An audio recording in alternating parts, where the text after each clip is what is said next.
Hello everyone, সবাই কেমন আছেন? আশা করি খুব ভালো আছেন। আজকে একটা রেসিপি নিয়ে চলে এসেছি কোনো রকম সবজি ছাড়া।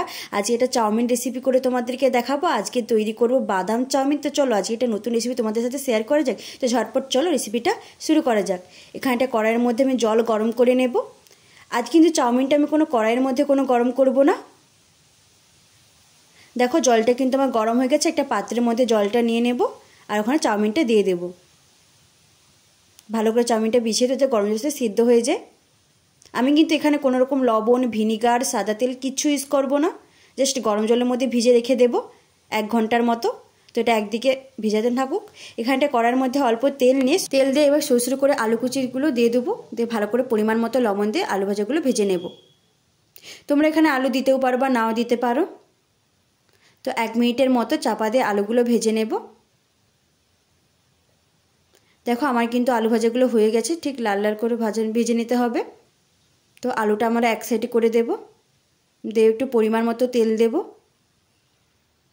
দিয়ে দেবো রসুন কুচি। এখানে কিন্তু অবশ্যই রসুন কুচিটা দিতে হবে। রসুন কুচি ছাড়া কিন্তু চাউমিনটা ভালো লাগে না। তো রসুন কুচিটাও ভালো ভালো করে লাল লাল করে ভেজে নিতে হবে। এখানে দিয়েছি আমি পেঁয়াজ কুচি। তো পেঁয়াজ এবং আলু এবং রসুনটা খুব ভালো করে লাল লাল করে ভেজে নিতে হবে। তো এগুলো সব কিছু ভাজা হয়ে গেলে আমাদের মেন হচ্ছে বাদাম। তো আমরা বাদামগুলো দিয়ে দেবো। কিছু কাঁচা লঙ্কা কুচিও দিয়েছি। এবার সব কিছু ভালো করে নাড়াচাড়া করে নেব। সব কিছু লাল লাল করে ভেজে নিতে হবে। তো এগুলো ভাজা হয়ে গেছে। এবার মাঝখানের দিকে একটু অল্প পরিমাণে তেল দিয়ে আমরা 2টো ডিম ফেটে দিয়ে দেবো। এবার পরিমাণ মতো লবণ দিয়ে দেবো। দিয়ে ভালো করে সব কিছু ভেজে নেব। তোমরা কিন্তু রেসিপিটা একবার ট্রাই করতে পারো। আর যদি ভালো লাগে প্লিজ কিন্তু কমেন্টে জানাতে একদম ভুলো না। তো চলো আমার এগুলো সব কিছু লাল লাল করে ভাজা হয়ে গেছে।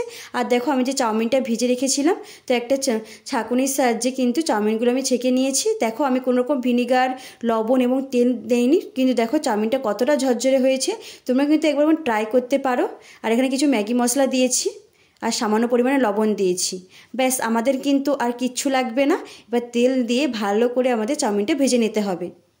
কোনো রকম কিন্তু আমি এখানে সবজি ইউজ করি না, কোনো গাজর না কোনো ক্যাপসিকাম আমি কিচ্ছু ইউজ করিনি। তোমরা কিন্তু একবার এভাবে ট্রাই করতে পারো। যদি বাড়িতে কোনো সবজি না থাকে এইরকম একবার চাউমিনটা রেডি করতে পারো। তো চাউমিন কিন্তু আমাদের একদম রেডি হয়ে গেছে। তো এটা আমাদের খাওয়ার জন্য একদম রেডি। তো চলো তাড়াতাড়ি করে সার্ভ করে নিই। যদি আমার ভিডিওটা ভালো লাগে প্লিজ কিন্তু কমেন্টস করতে একদম ভুলো না। আর ভালো লাগলে প্লিজ চ্যানেলটা সাবস্ক্রাইব করে দিও। নোটিফিকেশান অন করতে কিন্তু একদম ভুলো না, যে সমস্ত ভিডিও তোমাদের কাছে পৌঁছে যায়। আজকের মতো এতটাই। সবাই ভালো থেকো, সুস্থ থেকো। নতুন ভিডিও নিয়ে আবার তোমাদের কাছে আসবো। আজকের মতো বাই।